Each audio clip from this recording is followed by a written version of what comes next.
जीवन से संबंधित सवालों के बारे में आपका स्वागत है। ये कार्यक्रम सवाल और जवाब के रूप में है और आप जैसे दर्शकों के लिए खास सवाल है जो आपके मन में विभिन्न विषयों के बारे में हो सकते हैं जो कि महत्वपूर्ण है। इनमें परमेश्वर, यीशु, स्वर्ग और प्रार्थना के बारे में सवाल शामिल है।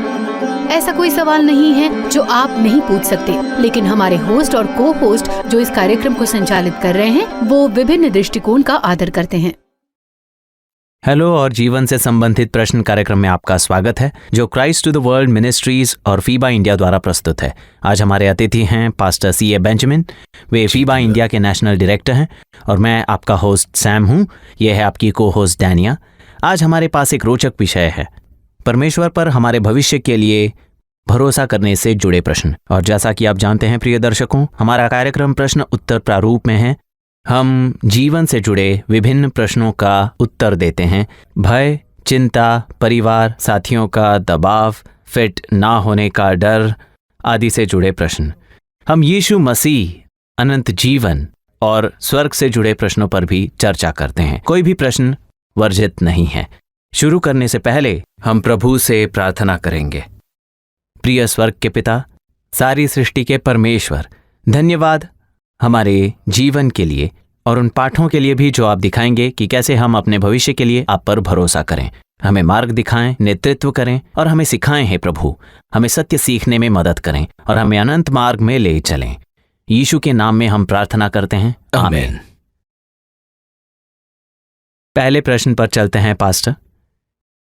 ये एक मूलभूत प्रश्न है और फिर हम आगे सीखेंगे कि कैसे परमेश्वर पर हमारे भविष्य के लिए भरोसा करें। अब पास्टर हमें बहुत से उदाहरण देंगे उन लोगों के जो अपने भविष्य के लिए परमेश्वर पर भरोसा करते थे। लेकिन पास्टर, भरोसा करने का क्या अर्थ है? भरोसा का सीधा अर्थ है जब आपने किसी को कुछ सौंप दिया तो अपने हाथ हटा लेना।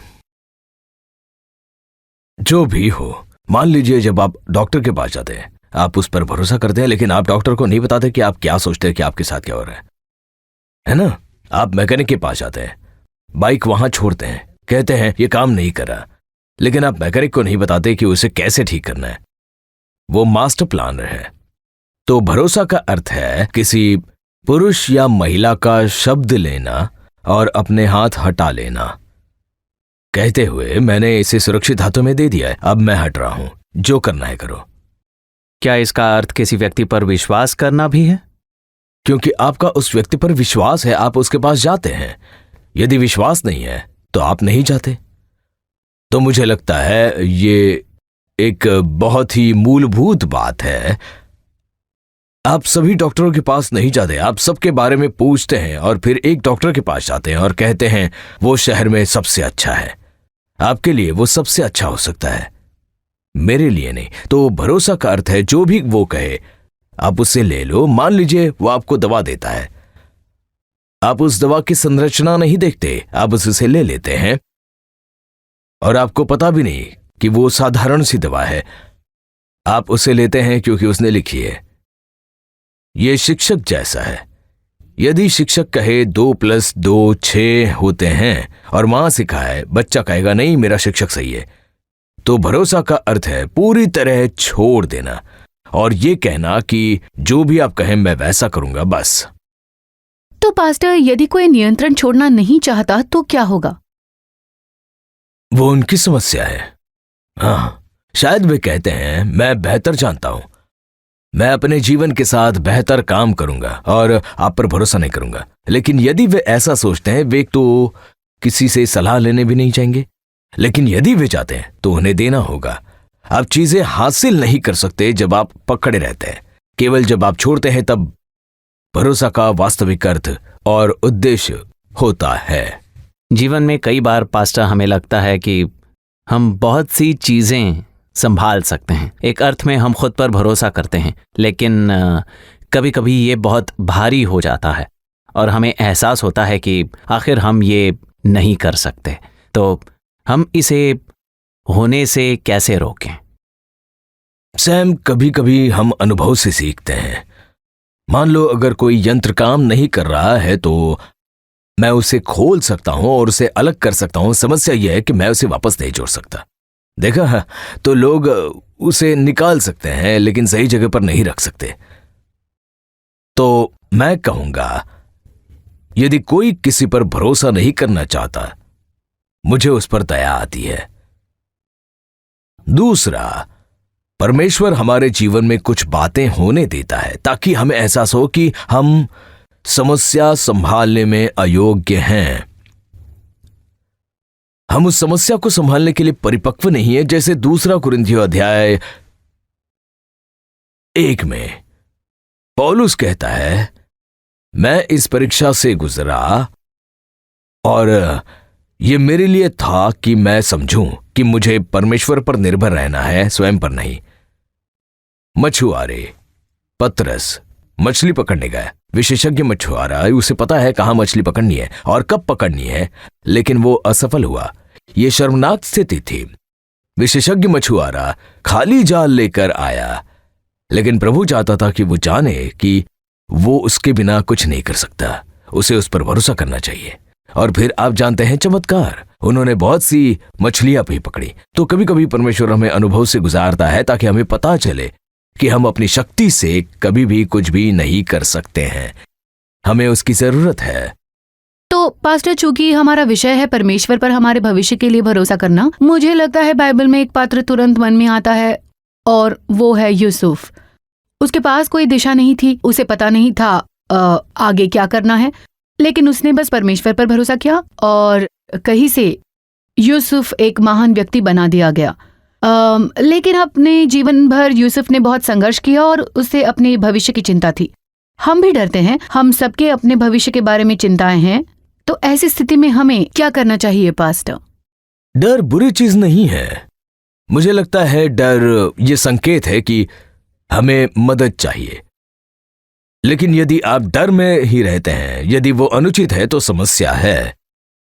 उदाहरण के लिए, जब आप डॉक्टर के पास जाते हैं, जब डॉक्टर इंजेक्शन देता है तो दर्द होता है, यह अच्छा संकेत है। यदि दर्द नहीं होता तो कुछ तो गलत है। तो डर हमें बताता है कि हम मनुष्य हैं और हमें बाहर से किसी की मदद चाहिए होती है, और यह स्वाभाविक है। डर हमें उस स्थान पर भी ले जाना चाहिए जहां हम परमेश्वर पर निर्भर हों। अब मुझे लगता है यह बहुत महत्वपूर्ण है। यूसुफ, जैसा कि आपने कहा, उसके पास दिशा का ज्ञान था। जब मैं कहता हूं कि दिशा का ज्ञान, उसे सपना पता था और उसने सपना समझाया। लेकिन लोग नहीं चाहते थे कि वो उस मार्ग पर जाए, तो उन्होंने उसे अलग अलग जगहों पर डालने की कोशिश की। लेकिन मैं ये भी कहूंगा, जब परमेश्वर का आपके जीवन में उद्देश्य है, तो मार्ग में जो भी आए, कभी कभी परमेश्वर लोगों को किनारे पर रखता है ताकि आपको थपथपाकर कहे, नहीं नहीं इस ओर जाओ, लेकिन गंतव्य पर आप पहुंचोगे। परमेश्वर किनारे के लोगों का उपयोग करता है ताकि आपको सही मार्ग पर रखे। आप पीड़ा से गुजरेंगे, आप परीक्षाओं से गुजरेंगे, आप सभी चीजों से गुजरेंगे, लेकिन यह याद दिलाता है कि प्रभु आपके साथ में है। आप उसे कभी शिकायत करते नहीं सुनेंगे। और बाइबल कहती है कि प्रभु उसके साथ था, प्रभु उसके साथ था। और मैं कहूंगा कि हमें परमेश्वर की उपस्थिति का आश्वासन चाहिए, यह पहला है। और दूसरा, जब हम भविष्य के लिए प्रभु पर भरोसा करते हैं, हमें परमेश्वर की शक्ति पर विश्वास करना चाहिए कि वो कर सकता है। तीसरा यह है कि हमें परमेश्वर की प्रतिज्ञाओं पर विश्वास करना चाहिए। यह केवल परमेश्वर की शक्ति पर निर्भर होना नहीं है, बल्कि उसकी प्रतिज्ञाओं पर भरोसा करना है। तभी तो आप देख पाएंगे कि परमेश्वर ने आपके भविष्य के लिए क्या रखा है। यह लग सकता है कि बहुत गड़बड़ हो चुकी है, आपका मार्ग टूट गया है, लेकिन जब आपके मन में ये 3 बातें हों और आप आगे बढ़ें, तो आप परिणाम देखेंगे जो बिल्कुल अलग होगा। पास्टर, मैं थोड़ा पीछे जाना चाहूँगा, और ये उन दर्शकों के लाभ के लिए है जो पहली बार देख रहे हैं। हम बार बार कहते हैं यीशु मसीह हमारे लिए मरे और परमेश्वर हमारी मदद करेगा और उसका आत्मा हमें मार्ग दिखाएगा। हम अपनी समस्याएं परमेश्वर को क्यों दें और आखिर वो उन्हें क्यों लेगा? नंबर 1, क्योंकि वो परमेश्वर है। फिर से मैं बाइबल की ओर लाता हूं। भले ही आप बाइबल को ना जानते हो, पर विश्वास करें। पौलुस अपना पत्र शुरू करता है, सारी शांति का परमेश्वर और सारी दया का परमेश्वर। अब जब कोई व्यक्ति पत्र लिखता है, उसके मन में कुछ तो होता है, या तो वो जानता है कि पाठक किस संघर्ष से गुजर रहे हैं, या ये उसके मन में सबसे ऊपर है कि लोग उसके बारे में क्या कह रहे हैं। और देखो उसने कैसे संबंधित किया, सारी शक्ति का परमेश्वर और सारी दया का परमेश्वर। अब केवल वही जो इसमें से गुजरा है मेरी जरूरत पूरी कर सकता है और मुझे सांत्वना दे सकता है, और कोई नहीं। इसलिए मैं प्रभु के पास जाऊंगा। नंबर 2, उसने मुझे माता के गर्भ में रचा। वो जानता है, यहां तक कि मेरे बोलने से पहले जब शब्द मेरी जीभ पर आती है तो वो मुझे भली भांति जानता है। नंबर 3, वो अंत को आरंभ से जानता है। नंबर 4, वो मेरे शत्रुओं को जानता है। नंबर 5, युद्ध उसका है। तो जब मैं अपनी जरूरतें, अपनी चिंताएं, अपनी परेशानियां प्रभु को देता हूं, मुझे पता है कि क्योंकि वो मुझसे बहुत प्रेम करता है, वो नहीं चाहता कि मैं उस तरह के दर्द से गुजरूं। वो मेरी सुनता है, वो उत्तर देता है, क्योंकि बाइबल कहती है वो परमेश्वर है जो न कभी सोएगा न ऊंघेगा। प्रभु मेरी पुकार सुनता है। सैम, बाइबल में एक सुंदर वचन है, मुझे बहुत पसंद है, जहां भजनकार कहता है, प्रभु आपने मेरे आंसुओं को कुप्पी में रखा है। और मैंने हर जगह कहा है, जो आपके आंसुओं की सही व्याख्या कर सकता है वो केवल प्रभु है और कोई भी नहीं है। तो जब वो जानता है कि मैं कौन हूं, बाकी सब मेरे दर्द का फायदा उठाएंगे। केवल वही है जो मेरे दर्द में मुझे सांत्वना देगा, इसीलिए मैं उसके पास जाता हूं। तो पास्टर, मैं यूसुफ की कहानी पर वापस जाना चाहती हूँ। एक उदाहरण के रूप में, यूसुफ के पास बहुत समस्याएं थी और परमेश्वर ने उन्हें तुरंत दूर नहीं किया। इसी तरह हमें अपनी समस्याएं परमेश्वर को क्यों देनी चाहिए? क्या वो उन्हें तुरंत गायब कर देगा? यदि हाँ, तो यूसुफ की समस्याएं तुरंत गायब हो जाती, उसे दास के रूप में बेचा नहीं जाता और फिर ऊपर नहीं उठता।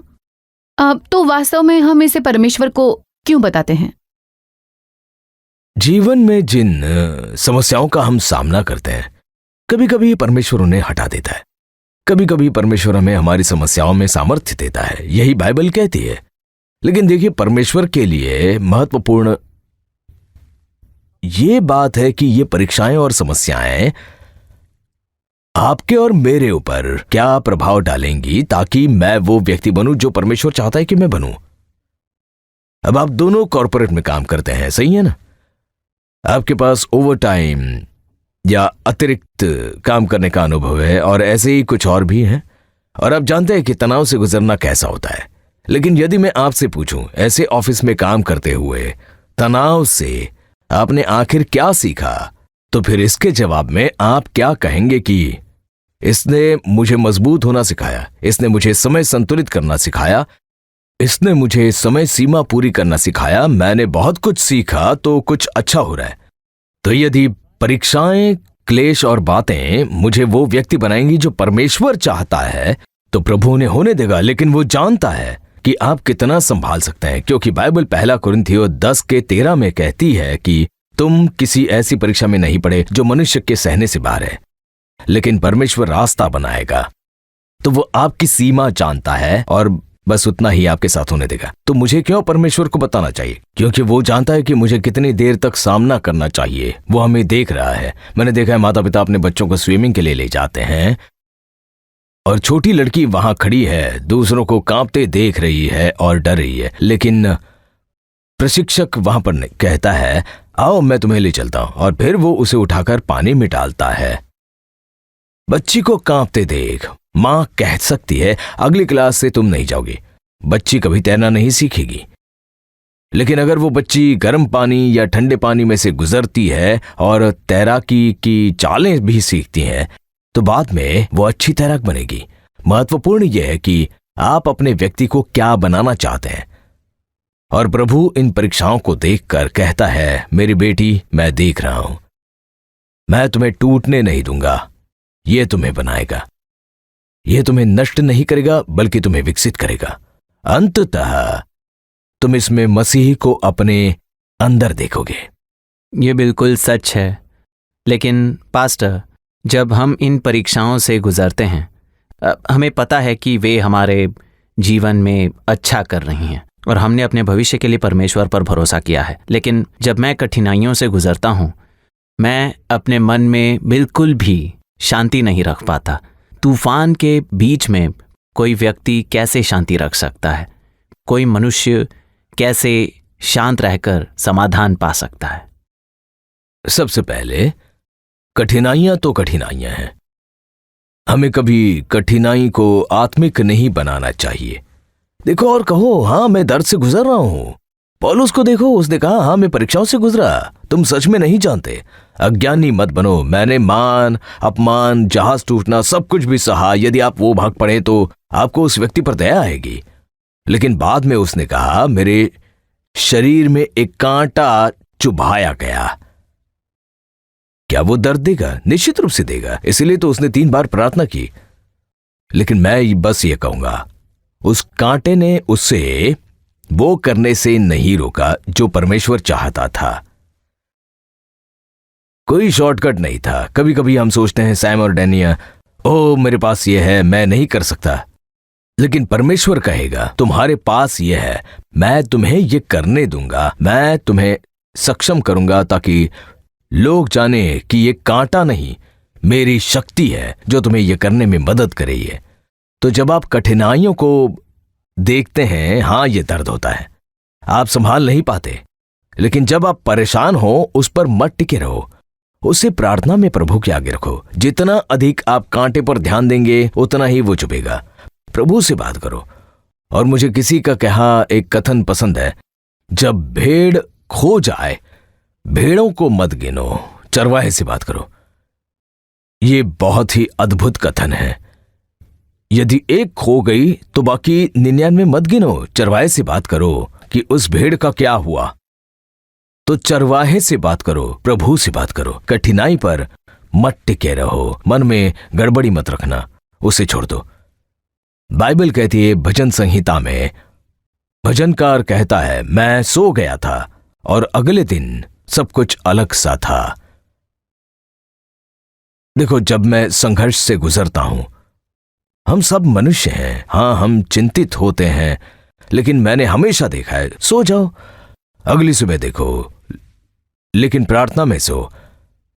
परेशान मन से नहीं, छोड़ दो और कहो प्रभु मैं इसे आपको देता हूं, वो चीजों को बेहतर कर देगा। पास्टर, मैं फिर से यूसुफ पर लौट रही हूँ, पर मैं ऐसा कह रही हूँ क्योंकि हमारे दर्शक वास्तविक जीवन की कहानी से जुड़ सकते हैं। यूसुफ बहुत कुछ से गुजरा है और वो परमेश्वर पर अपने भविष्य के लिए भरोसा करने का क्लासिक उदाहरण है। पूरी तरह नियंत्रण छोड़ दिया। और आपने पौलुस के बारे में कहा, तो क्या और उदाहरण है पास्टर जिन्हें आप दर्शकों को दे सकते हैं बाइबल से, कोई जिसने पूरी तरह परमेश्वर पर अपने भविष्य के लिए भरोसा किया? दाऊद, कोई उसका पीछा कर रहा था और वो जाकर गुफा में छिप गया। उसने अपनी तरह से काम करने की कोशिश की। उसने पागल की तरह व्यवहार किया और विरोधियों ने कहा क्या हमें अपनी छावनी में पागल इंसान चाहिए? वो गुफा में गया, वहां पर छिप गया। उसने शाऊल के पुत्र का सहारा लिया, लेकिन उसने समझा कि वो नहीं कर सकता। और बाइबल में एक वचन है जहां दाऊद ने प्रभु को पुकारा, वो गया। तो जब आप उस पर भरोसा नहीं करते, आप अपनी तरह से काम करने की कोशिश करते हैं और फिर कहते हैं काम कुछ नहीं कर रहा, मुझे वापस जाना चाहिए। दूसरा व्यक्ति जिसने परमेश्वर पर भरोसा किया वो है अब्राहम। निश्चित रूप से उसने भी अपने ही तरीके से कोशिश की, लेकिन परमेश्वर ने उसे 25 साल तक इंतजार कराया। 25 साल तक। अब्राहम, मैं मेरी प्रतिज्ञाएं पूरी करूंगा, मैं अपनी तरफ से और मेरे समय से। तुम खुद से कुछ नहीं बदल सकते। और अब्राहम ने इंतजार किया, प्रभु पर भरोसा किया। आप पौलुस और सीलास को भी देखते हैं, वे जेल में गए। कभी कभी हम सोचते हैं परमेश्वर हमें समस्या से रोकेगा। नहीं, कभी कभी वो करता है, कभी कभी वो हमारे साथ समस्या में चलता है। और मुझे लगता है कि इसी बीच वो कभी कभी वो हमें समस्या से बाहर लाता है। तो चाहे हम प्रवेश कर रहे हों, चाहे हम प्रवेश कर चुके, चाहे हम बाहर आ गए हों, प्रभु पर भरोसा करो, क्योंकि उसका आपके और मेरे लिए उद्देश्य है। मुझे लगता है हमें उस पर भरोसा करना चाहिए, हमारे वर्तमान के साथ भी और उस प्रक्रिया के साथ जिसमें वो हमें ले जा रहा है, और तब हमारे भविष्य के लिए उस पर भरोसा करना आसान हो जाएगा। देखो, समस्या यह है सैम, हम उस पर भरोसा करते हैं, हम सभी, लेकिन हम चाहते हैं कि बातें हमारे समय पर हों। जब देर होती है तब हम उसके हाथों से निकल लेते हैं। मुझे लगता है हमें बस छोड़ देना चाहिए। आजकल लोग म्यूचुअल फंड्स के बारे में बात कर रहे हैं और वे कहते हैं इसे बाहर मत निकालो, बस 5 साल तक रखो, फिर परिणाम देखेंगे। मैं कहता हूं प्रभु के हाथ में दे दो, फिर परिणाम देखो। लेकिन पास्टर, क्या आपको नहीं लगता कि एक और समूह है, एक बड़ा समूह जो जीवन की कठिनाइयों से दबा नहीं है? उनके पास सांसारिक दृष्टि से सब कुछ है, इसलिए वे उन कठिनाइयों का सामना नहीं कर रहे जैसा हम जानते हैं, और फिर भी उनकी नज़र में उनका भविष्य धुंधला लगता है। ऐसे व्यक्ति कैसे भरोसा करे? फिर से मैं बाइबल की ओर आता हूं। भजन संहिता 73 में भजनकार कहता है, मैं उनके विषय में डाह करता हूं, वे परमेश्वर का अपमान करते हैं, परमेश्वर की निंदा करते हैं, और देखो वे कितने खुश हैं। उनके बच्चे स्वस्थ हैं, उन्हें कोई समस्या नहीं है। और लेखक कहता है, मेरा पैर फिसल गया उन्हें देखते हुए। जैसे लोग कहते हैं अच्छे लोगों के साथ बुरी बातें क्यों होती हैं भला, और बुरे के साथ अच्छा। वो कहता है मैंने इन लोगों को देखा, उनसे मैं ईर्ष्या करता हूं, वे ऐसे जीवन जी रहे जैसे कुछ भी नहीं है, और वे चिंतित नहीं हैं। चीजें बदल गईं। लेखक कहता है, जब मैं पवित्र स्थान में गया मैंने देखा, और तब मुझे दुष्टों का अंत पता चला। हम सोचते हैं कि उन्हें कोई समस्या नहीं है, ये बाहरी दुनिया से है। उनसे बात करो, जितना अधिक उनके पास धन है उतना ही वे चिंतित हैं। उनके पास धन हो सकता है लेकिन स्वास्थ्य नहीं। कभी कभी उनके पास सब कुछ होता है लेकिन शांति नहीं। ऐसे कई उदाहरण हैं। अखबार और समाचार में देखो, कितने लोग सब कुछ होने पर भी आत्महत्या कर लेते हैं। सब कुछ होने पर भी कुछ कमी है, कुछ अभाव है। धनी जवान शासक, धनी जवान और शासक, धनवान, युवा और शक्तिशाली, और फिर भी वो आया, कुछ कमी थी। उसने कहा मुझे क्या करना चाहिए? मैं मानता हूं सबसे अच्छा व्यक्ति जिसे आप अपना जीवन सौंप सकते हैं और परिणाम की प्रतीक्षा कर सकते हैं, वो प्रभु है और कोई नहीं है। इससे फर्क नहीं पड़ता कि आपके पास कितना है या कितना नहीं है, उस पर भरोसा करो। सही। तो पास्टर, हमारे सपनों और आशाओं का क्या? मेरा मतलब है, कभी कभी आपको भी पता नहीं होता कि आपका सपना क्या है। कभी कभी आप नहीं जानते, जैसे मुझे अब पता नहीं कि मैं वास्तव में किसकी आशा करती हूँ। तो मैं सब कुछ कैसे सौंप दूँ और परमेश्वर पर भरोसा करूँ और सब कुछ उसे दूँ, जब मुझे पता भी नहीं कि मैं क्या दे रही हूँ? अपने आप को उससे दे दो। ये बिल्कुल वैसा है। चलो एक व्यावहारिक उदाहरण को देखें। जब बच्चा मां के कंधे पर सोता है, बच्चा पूरी तरह भरोसा करता है, और जब बच्चा गहरी नींद में होता है आप कंधा बदल देते हैं। बच्चा अब भी सो रहा है, क्योंकि जब वो बच्चा सोया था वो मां के कंधे पर सोया था और सोचता है अभी मैं कंधे पर हुई हूं। इसे ही मैं विश्वास कहता हूं। जब मुझे पता है कि मेरा परमेश्वर मुझे ले जा रहा है, मुझे नहीं पता कि वो कहां ले जा रहा है, लेकिन मैं बस उसका अनुसरण करूंगा। महत्वपूर्ण यह है कि ड्राइवर की सीट पर कौन बैठा है। क्या आप ऐसे साथी के साथ यात्रा कर रहे हैं जो मार्ग नहीं जानता, या आप जीपीएस पर भरोसा कर रहे हैं, या आप ड्राइवर पर भरोसा कर रहे हैं? वो केवल उसी मार्ग पर ले जाएगा जिसे वो जानता है। अपरिचित मार्ग, अनजाना मार्ग, अनिश्चित मार्ग वो जानता है, और जब वो ले जाता है बस उसका अनुसरण करो। आपको जानने की जरूरत नहीं है, लेकिन जब वो मार्गदर्शन करता है बस भरोसा करो। लेकिन फिर प्रश्न है रोजमर्रा के जीवन के लिए। हाँ, रोजमर्रा के जीवन में उस पर भरोसा करो। अब जो आप कर रहे हैं, आप दोनों काम कर रहे हैं, बस प्रभु पर भरोसा करो। प्रभु इस समय ये वो स्थान है जो आपने दिया है। कल वो आपको बदल सकता है, कल वो कहेगा ये स्थान नहीं है। आगे बढ़ो, मान लो, वचन पढ़ो, वचन से पुष्टि लो। आप उसकी आवाज सुनेंगे, उस पर भरोसा करो और चलते रहो, और आप पाएंगे कि यही वो स्थान है जहां वो आपको चाहता है। ये लंबा समय नहीं हो सकता, ये 3-4 महीने हो सकता है, क्योंकि आपके लिए एक योजना है। जब वो दे उसे लो। लेकिन हमारी समस्या है कि हम दीर्घकालिक लक्ष्य चाहते हैं। प्रभु कह रहा है मुझ पर भरोसा करो, मेरे पास तुम्हारे लिए लंबी योजना है, ये दीर्घकालिक लक्ष्य नहीं होना चाहिए। ये अल्पकालिक लक्ष्य हो सकता है जो तुम्हें उस स्थान तक ले जाए जहां मैं तुम्हें चाहता हूं। देखने के लिए धन्यवाद। यहोवा तुझे आशीष दे और तेरी रक्षा करे। यहोवा तुझ पर अपने मुख का प्रकाश चमकाए और तुझ पर अनुग्रह करे। यहोवा अपना मुख तेरी ओर करे और तुझे शांति दे। आप मोबाइल पर और व्हाट्सएप क्रमांक 8448877757 पर हम तक पहुंच सकते हैं।